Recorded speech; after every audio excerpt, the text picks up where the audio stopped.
ವೀಕ್ಷಕರಿಗೂ ಭಾರತದ ಮುತ್ತು ಮಾಡುವ ನಮಸ್ಕಾರಗಳು. ಇಂದು ನಮ್ಮ ಕಾಲೇಜಿನಲ್ಲಿ ಅರ್ಥಶಾಸ್ತ್ರ ವಿಭಾಗದ ವತಿಯಿಂದ ಕ್ಷೇತ್ರ ವರದಿ ಮಂಡನೆ ಕಾರ್ಯಕ್ರಮವನ್ನು ಹಮ್ಮಿಕೊಳ್ಳಲಾಗಿತ್ತು. ಈ ಕಾರ್ಯಕ್ರಮವನ್ನು ತೃತೀಯ BA ವಿದ್ಯಾರ್ಥಿ ಅಂದರೆ ಅರ್ಥಶಾಸ್ತ್ರ ವಿಭಾಗದ ವಿದ್ಯಾರ್ಥಿಗಳು ಆಯೋಜಿಸಲಾಗಿತ್ತು. ಕಾರ್ಯಕ್ರಮಕ್ಕೆ ಕಾರಣ ಎಂದರೆ ಅರ್ಥಶಾಸ್ತ್ರ ವಿಭಾಗದ ವತಿಯಿಂದ ನಮ್ಮ ಪ್ರೇಮಕುಮಾರಿ ಮೇಡಮ್ರವರು ಗುಂಪುಗಳನ್ನಾಗಿ ಮಾಡಿ ಗುಂಪಿನವರು ಒಂದೊಂದು ಗುಂಪಿಗೆ ಒಂದೊಂದು ವಿಚಾರವನ್ನು ಕೊಟ್ಟು ಆ ವಿಚಾರವನ್ನು ಮಂಡನೆ ಮಾಡಲು ಈ ಕಾರ್ಯಕ್ರಮವನ್ನು ಆಯೋಜಿಸಲಾಗಿದೆ. ಈ ಕಾರ್ಯಕ್ರಮದಲ್ಲಿ ಆ ಗ್ರೂಪ್ ಡಿಸ್ಕಷನ್ ಗುಂಪಿನವರಿಗೆ ಒಂದೊಂದು ಪಂಚಾಯಿತಿಗೆ ಹೋಗಿ ಆ ಪಂಚಾಯಿತಿಯಲ್ಲಿ ಬರುವಂತಹ ಆರ್ಥಿಕ ಅಭಿವೃದ್ಧಿ, ಹಳ್ಳಿಗಳ ಅಭಿವೃದ್ಧಿ ಹೇಗೆ ಇದೆ ಅನ್ನೋದನ್ನ ಅವರು ವರದಿ ಮಾಡ್ಕೊಂಡ್ಬಂದಿದ್ದಾರೆ. ಅದೇ ರೀತಿ ಗ್ರೂಪ್ 2ಗೆ ಸಂಬಂಧಪಟ್ಟಂತೆ ರೈತರ ಹತ್ರ ಹೋಗಿ ಅವರು ಯಾವ ರೀತಿ ಕೃಷಿಯಿಂದ ಏನೇನಾಗುತ್ತೆ, ಕೃಷಿಯಿಂದ ಅನುಕೂಲ ಅನನುಕೂಲ ಏನಾಗುತ್ತೆ ಅದನ್ನ ಮಾಹಿತಿ ಕಲೆ ಹಾಕಿದ್ದಾರೆ. ಅದೇ ರೀತಿ ಗುಂಪು 3 ಅವರು ಸಹ ಹಳ್ಳಿಯಲ್ಲೂ ಸಹ ಸಂಘಗಳಿವೆ, ಮಹಿಳಾ ಸಂಘಗಳು. ಆ ಸಂಘದಿಂದ ಮಹಿಳೆಯರಿಗೆ ಆ ಸಂಘ ಪ್ರತಿಷ್ಠಾಪನೆ ಆದಮೇಲೆ ಏನು ಉಪಯೋಗ ಆಯಿತು, ಅದರಿಂದ ಹೆಂಗೆ ನಾವು ಮುಂದುವರೆದ್ವಿ ಅನ್ನೋದ್ರ ಬಗ್ಗೆ ತಿಳಿಸ್ಕೊಡ್ತಾರೆ. ಗುಂಪಿನವ್ರು ಯಾವ ರೀತಿ ಟೀಮ್ ವರ್ಕ್ ಮಾಡಿದ್ದಾರೆ ಮತ್ತು ಅದರಿಂದ ಆದ ಅನುಭವಗಳನ್ನು ತಿಳಿಸ್ಕೊಡ್ತಾರೆ. ಬನ್ನಿ ನೋಡೋಣ.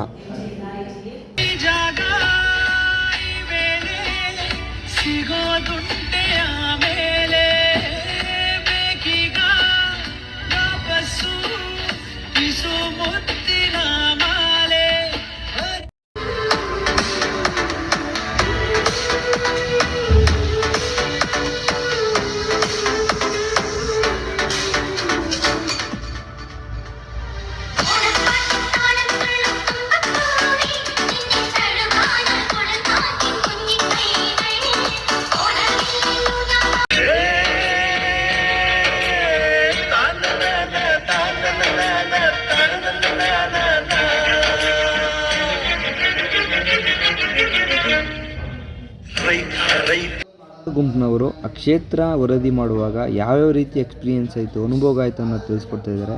ಬನ್ನಿ ನೋಡೋಣ ಅದನ್ನು ಸಹ.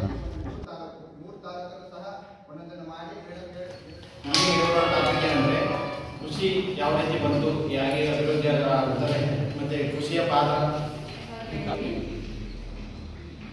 ನೀವು ಬೆಳೀತಿರೋ ಬೆಳೆಗೆ ಉತ್ತಮವಾದ ಬೆಲೆ ಸಿಗ್ತಾ ಇದೆಯಾ ಅಂತ ಸಹ ಕೇಳಿದ್ರೆ ತುಂಬ ರೈತರು ಚೆನ್ನಾಗಿ ಉತ್ತರ ಕೊಟ್ಟರು. ಅಂದರೆ ಮೊದಲಿಗೆ ನಾನು ಸ್ವಸಹಾಯ ಸಂಘದಲ್ಲಿ ಇವಾಗ ಮಹಿಳೆಯರ ಸಬಲೀಕರಣ ಏನು ಅಂತ ನಾನು ತಿಳಿಸ್ಕೊಡ್ತೀನಿ.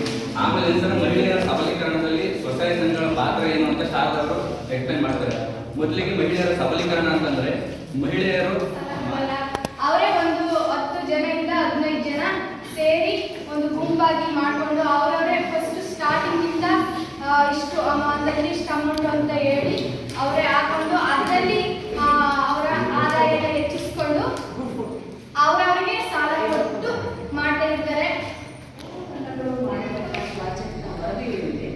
ಆ ಪ್ರಾಜೆಕ್ಟ್ನ ವರದಿ ತುಂಬ ಚೆನ್ನಾಗಿತ್ತು. ನಿಮ್ಮೆಲ್ಲರಿಗೂ ಕಂಗ್ರ್ಯಾಚುಲೇಷನ್ಸ್. ನಿಮ್ಮ ಉತ್ತಮ ಪ್ರಯತ್ನ ಇದೆ. ಅದಕ್ಕೆ ತಕ್ಷಣ ಒಂದು ವರದಿಯೂ ಸಿದ್ಧಪಡಿಸ್ಕೊಂಡಿದ್ದಾರೆ.